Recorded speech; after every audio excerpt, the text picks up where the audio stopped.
In the summer of 1859, an American farmer shot a pig. That's it. That's what started it. Within 3 weeks, 5 British warships carrying over 2,000 soldiers were anchored off a small island in the Pacific Northwest.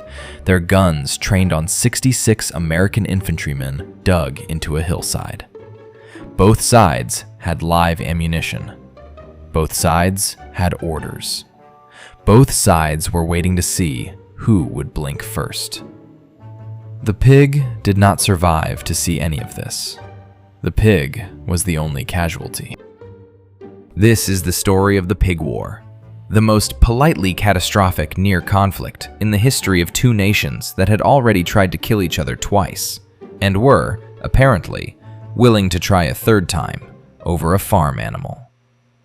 San Juan Island sits in the Pacific Northwest, in a stretch of water between what is now the state of Washington and Vancouver Island in Canada.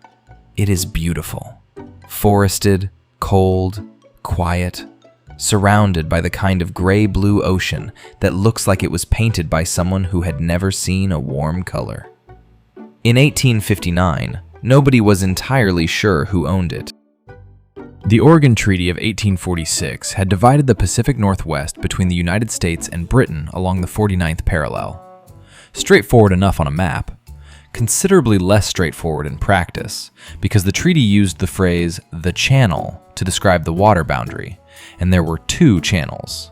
The Americans thought it meant one, the British thought it meant the other. San Juan Island fell directly into the disputed gap between them. Both sides knew this was a problem. Neither side had gotten around to solving it. In the meantime, the Hudson's Bay Company, a British trading enterprise that operated with the approximate authority of a small government, had established a sheep farm on the island. Sheep. Hundreds of them.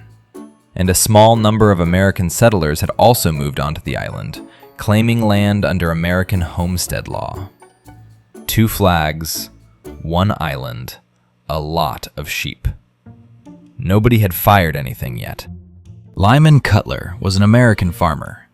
He had claimed a plot of land on the island in 1859, planted a garden, and was attempting to make a life for himself in a place that technically might not be his country.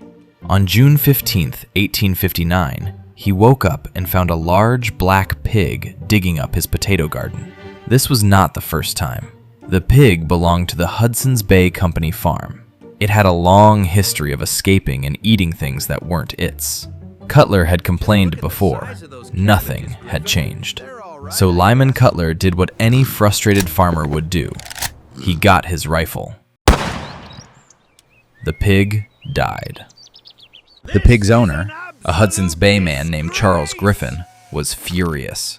He demanded $100 in compensation. This was a significant sum. Cutler thought this was insane for a pig, even a large one. He offered $10. Griffin refused. Griffin threatened to have Cutler arrested under British authority. This is where things accelerated in a direction that nobody should have let them accelerate. Cutler and the other American settlers on the island panicked. If British authorities could arrest an American citizen on this island, that was a declaration, implicit but unmistakable, that Britain considered San Juan Island British territory.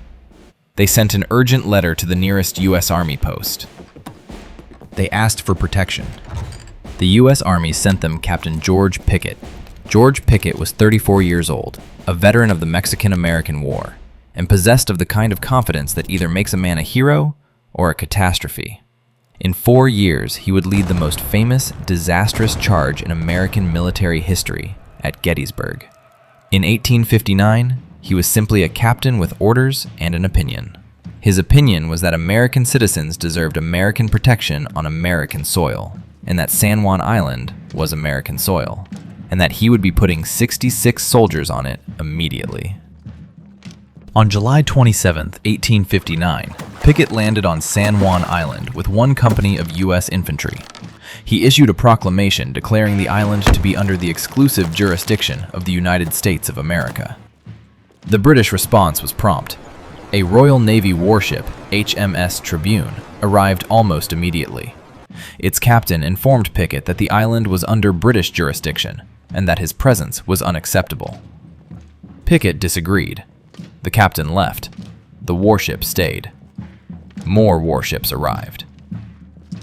Within days, Rear Admiral Robert Baines had assembled a squadron of 5 British warships carrying 167 guns and 2,140 men.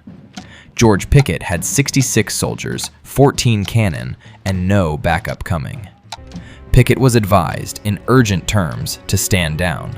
His response, paraphrased, "No." He dug in. Here is something worth appreciating about this moment. It was, militarily speaking, not close. 5 warships versus 66 infantry in a field. If the British had opened fire, the American position would have lasted approximately as long as it takes to say, "We should have sent more men." Pickett knew this. He dug in anyway. And here is where the story turns on a single man making a single decision. Rear Admiral Robert Baines received orders from the British governor of Vancouver Island to land Marines, remove the American soldiers by force, and assert British authority over San Juan Island. Baines read the orders. Baines looked at his 5 warships and his 2,000 men. Baines looked at the 66 Americans on the hill. And Baines said no. His exact words, more or less, were that he had no intention of involving 2 great nations in a war over a squabble about a pig. He refused to attack. He kept his warships in position. He kept his men on the ships. He wrote back to London explaining his decision. And he waited. Both sides waited. For 3 weeks, one of the most heavily armed standoffs in Pacific Northwest history played out in almost total silence. The Americans dug better fortifications. The British drank tea and watched. Nobody fired. Nobody left. The news reached Washington and London. Both governments, it turned out, were horrified. President James Buchanan received the report of the situation and immediately dispatched General Winfield Scott, senior general of the United States Army, veteran of 2 wars, 63 years old and in poor health, to sort things out. Scott was the right choice. He was the kind of man whose presence in a room made other men feel slightly ashamed of themselves.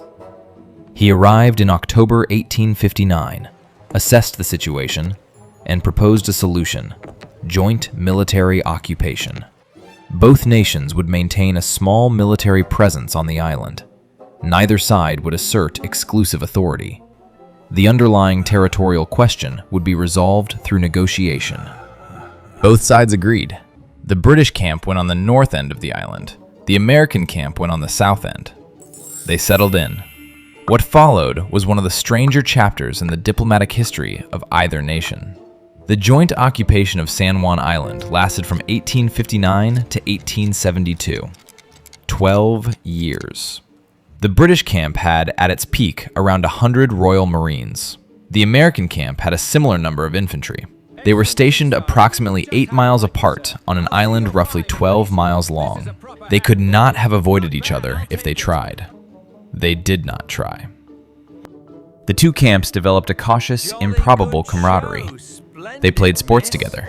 They celebrated each other's national holidays. British officers attended American 4th of July celebrations. American officers attended the Queen's birthday. There were shared dinners. There was, apparently, considerable shared drinking.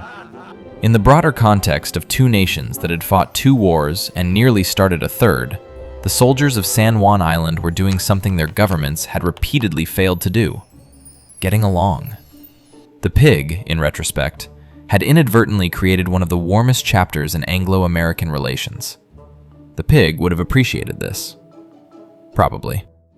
Meanwhile, the actual territorial question remained unresolved. Negotiations in Washington and London moved at the pace that international negotiations always move, which is to say, very slowly, with occasional pauses for both sides to be offended about something. The American Civil War interrupted things significantly. Britain had other concerns. The island sat in its unusual bilateral limbo. It took until 1872 for both governments to agree to submit the boundary question to an outside arbitrator. They chose Kaiser Wilhelm I of Germany. This was the diplomatic equivalent of asking someone entirely uninvolved to settle a family argument. Wilhelm had no stake in the outcome. He assigned a commission of 3 German jurists to examine the treaty language, assess both claims, and render a decision. They spent a year on it. In October 1872, the German commission ruled.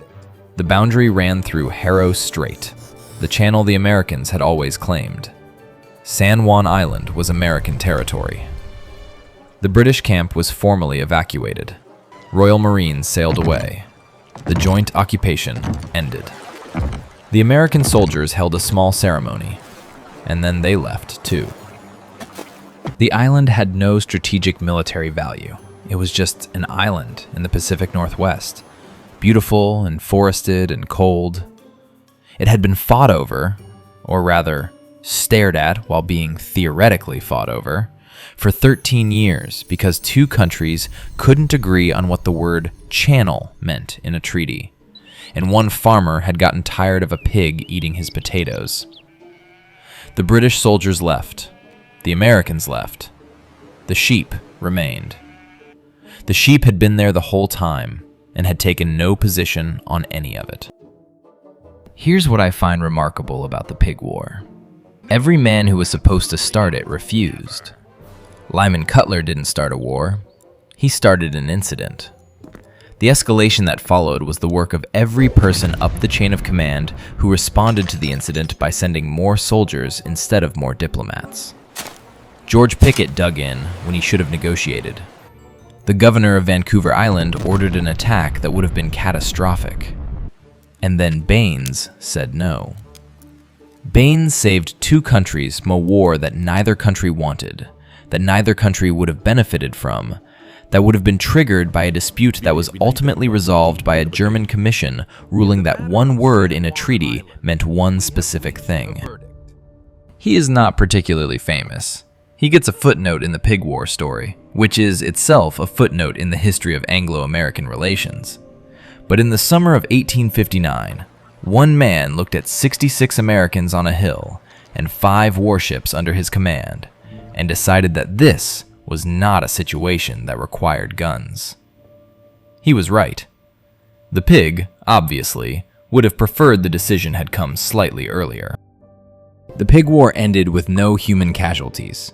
13 years of awkward joint occupation, 1 German arbitration, and the permanent resolution of a boundary dispute that had been festering since 1846.